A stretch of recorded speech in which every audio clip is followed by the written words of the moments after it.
Welcome back to another 15 Minutes of Fame. My name is Goldie. I am joined here today by Lee Putnam of Rockfan Entertainment and also Chris from Shure Microphones. And Chris is the Senior Market Development Manager and also Consulting Liaison for Shure Microphones. And the reason why we have such professionals on the show today is our topic today is going to tackle the idea of what is 5G.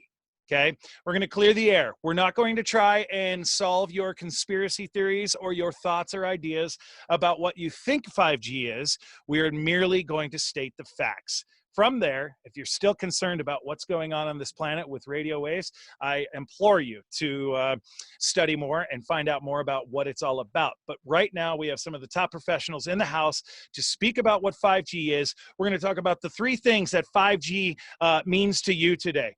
What is 5G, number one? Number two, how has 5G been used, or G in general, been used in the past 100 years? And then lastly, is 5G or any of these technologies a harm to humans on this planet? So we will discuss. So let's get underway. Chris, take it away. Who are you? Give me a little history about yourself. I think you are going to lead this conversation today. Awesome. Thanks. Yeah, I'm excited to talk about it. So, yep, I'm part of Shure Market Development team. And really kind of what we focus on is making sure that our products are first of all, operating the way they're supposed to in the field. I'm excited to kind of crack the egg here on the 5G conversation. What does 5G really mean? And I think when we're talking about telecommunications, 5G really literally means fifth generation. Simply a word. Technology standard. Yeah. So this is a next generation of how we're going to get our next cat videos or whatever it is we want to watch, because there's this high demand for data. We're consuming so much data, and of course the market wants to give it to us. So we got to get faster at it. So this fifth gen technology is supposed to get us closer to that and allow us to download more videos, whatever it is we're watching. And the interesting part is that this happens over our existing cell network. They're not really necessarily building out any new cell networks. I mean, we did recently go through an auction where T-Mobile mainly was the main winner that bought some of our 600 megahertz chunk of spectrum. We're talking about an RF spectrum, so around in the 600 megahertz area. Normally, cell operators are operating their systems in 1.2 and higher ranges. As a side note, I saw something come across where 6 gig might start becoming of interest here. Okay. So Chris, and not to interrupt, but only because we have 15 minutes and I do want to get as much information into our viewers as possible. A lot of things you said right there might start popping up questions, red flags, ideas, concerns for our viewers. So we know that 5G is merely just a word. It's like calling your daughter Julie, okay? Fifth generation. But what does it stand for, right? You were just speaking to it. It's a moment on a scale, you could say. So let's talk about this scale, because 5G is just merely a name within this scale. This scale is the RF waveform scale, kilohertz to gigahertz scale, right? Yeah. And maybe I should show you real quick what that looks like. Why don't we go ahead, show us what this means. I think ultimately we need to understand this scale. Where do radio frequencies come from? Well, that's kind of like saying, where does air come from? Okay. It's an innate thing here, right? Yeah, it is. The cool thing is a radio wave. Maybe this will better describe it. A radio wave itself is it's electromagnetic radiation. There's no doubt about it. Mm-hmm. And it travels at roughly the speed of light. It certainly travels in outer space much better than it does here on the planet Earth, because it gets attenuated over distance. And there's two components of this: an electrical wave and a magnetic wave. So where do these things land? What else do we know of that is a radio wave? Well, there are things like radio waves, microwaves. These are all part of the electromagnetic spectrum, including visible light.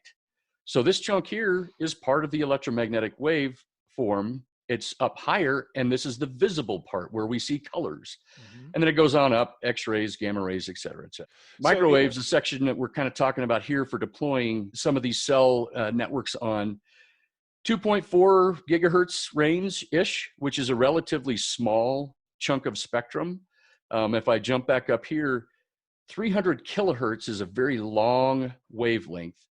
Up to 500 gigahertz is a very short wavelength. The difference between the two is that the longer the wavelength, typically the larger the antenna, and I can cover more distance, but I can't get much data on that wave. The smaller the antenna, the smaller the wavelength, I can get smaller antennas and I get more data packed in. The problem is it gets attenuated very quickly. So beachfront property really is this chunk here, right in this area here where I'm showing. Okay, when you say beachfront property, that is a sort of a nickname to the hardcore what?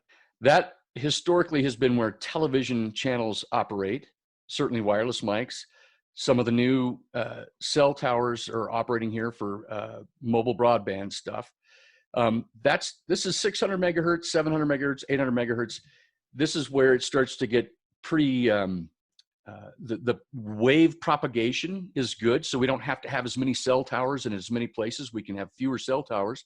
They penetrate the buildings a little bit better. You know, the higher in spectrum we go, which there are chunks up here for mobile broadband, the problem is, again, they get attenuated quicker. So that's why you start seeing more and more cell towers alongside the road everywhere you go.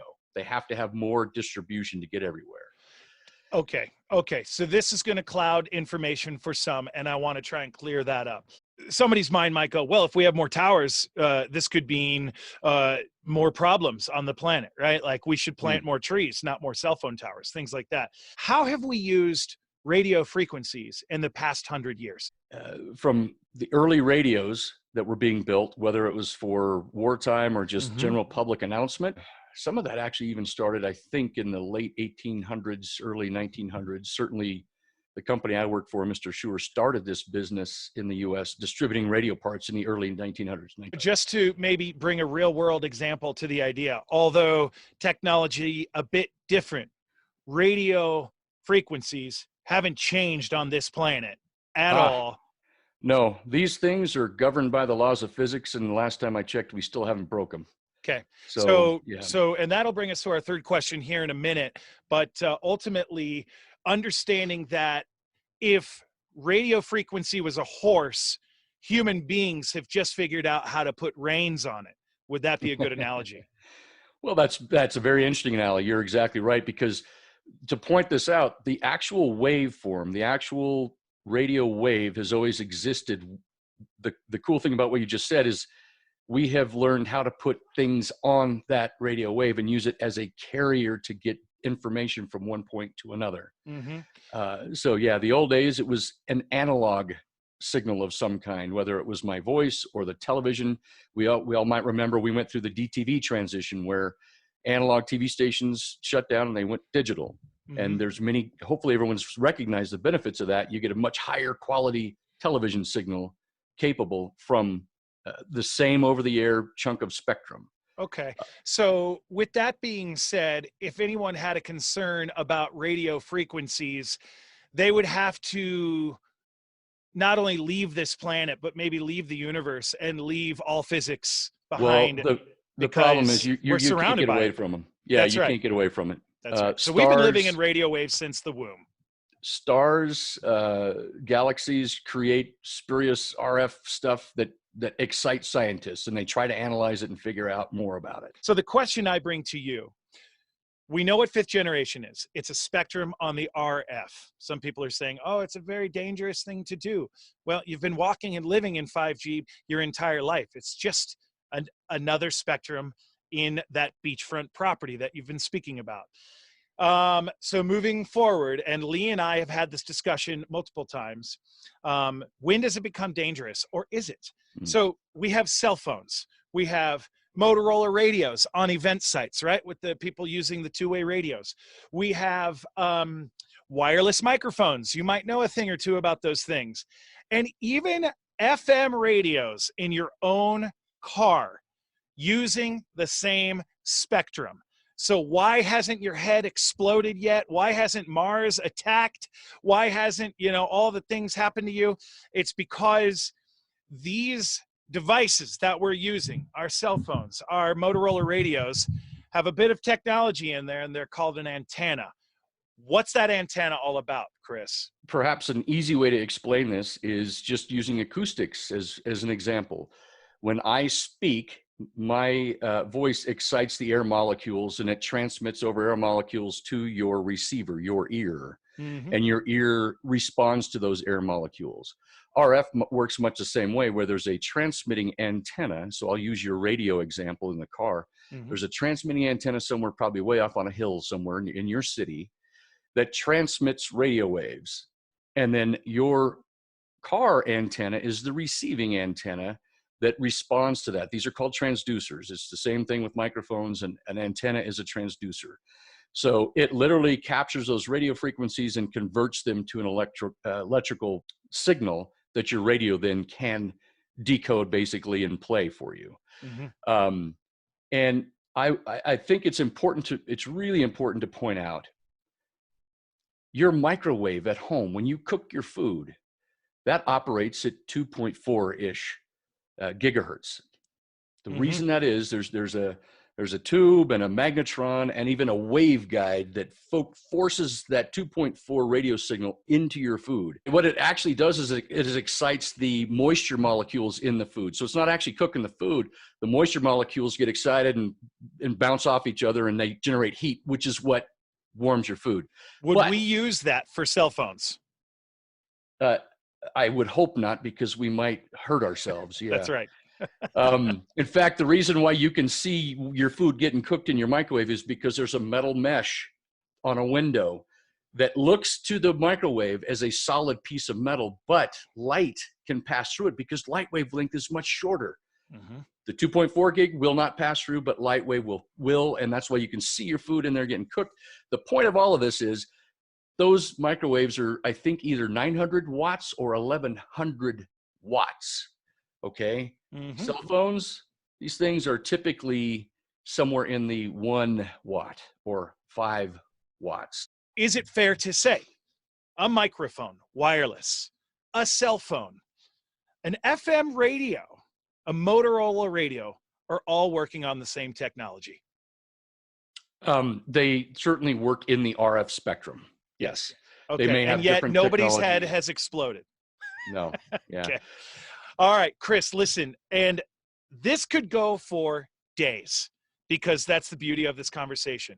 But to clear up any thoughts about what 5G is, 5G, Chris, out of your words, is what? This is the next generation of technology that allows us to have faster communications wirelessly with our mobile devices. And is it really any different than what we've been living in our entire lives? We just get our cat videos faster. That's awesome. And is it harmful with the devices that we use? Cell phones, Motorola radios, wireless microphones, FM radios? The answer among many studies that I've seen and read is that no, there is no ill effect. If you overpower any RF signal, you could hurt yourself. But again, everything's governed by our FCC. You're never going to get one of these that operates at 1100 watts. That'd be a hell of a phone call. Yeah, it would melt, right? Yeah. This device would melt. Yeah, before. right in your ears. Okay, well, and Lee, I really appreciate you being here too. I hope it was a great listen for you. I know you have many things to say on this subject, but this was, and the reason why Lee was here today is because he's an event professional who works with RF on the regular with his wireless microphones, and this is a very big event question. Chris, do you have any last thoughts, ideas, or anything you'd like to say about 5G or the education of RF? No, I would say that I'm excited for it. I think it will continue to benefit our industry in many different ways. It's pushing the bounds of technology, and it's safe. Excellent. And if by chance, and I'm not trying to sell you at all, if somebody wanted to educate themselves further on RF scale and all the things considered, how could one become the most educated about that scale? Maybe even through your devices. Working for sure. You could go to our website. There's lots of learning there, but there's lots of these types of things available online as well. Just make sure you're getting your information from a reputable company. In our industry, that would be companies like Sennheiser, Electrosonics, Audio-Technica. I just named all my competitors. But the good thing is that they all have similar, types of education, and everything is put together with by the mathematicians. Let's just say the guys Love it. that know about the numbers and how things actually work. Okay. Well, I really appreciate it. This was a quick conversation. I know that we could go into it for much, much longer, but it's great to understand a little bit about 5G, that it's not this harmful death laser, that it has been on this planet since you were born, and it's going in the air right now. As we have this conversation, people are fine. And the devices we use would be maybe the best conversation of if anything was going to be harmful. But again, why would we want to build something that's going to fry our planet immediately? All right. Lee from Rockfan, Chris from Shure Microphones, really appreciate you. My name is Goldie, and that's been another segment of 15 Minutes of Fame.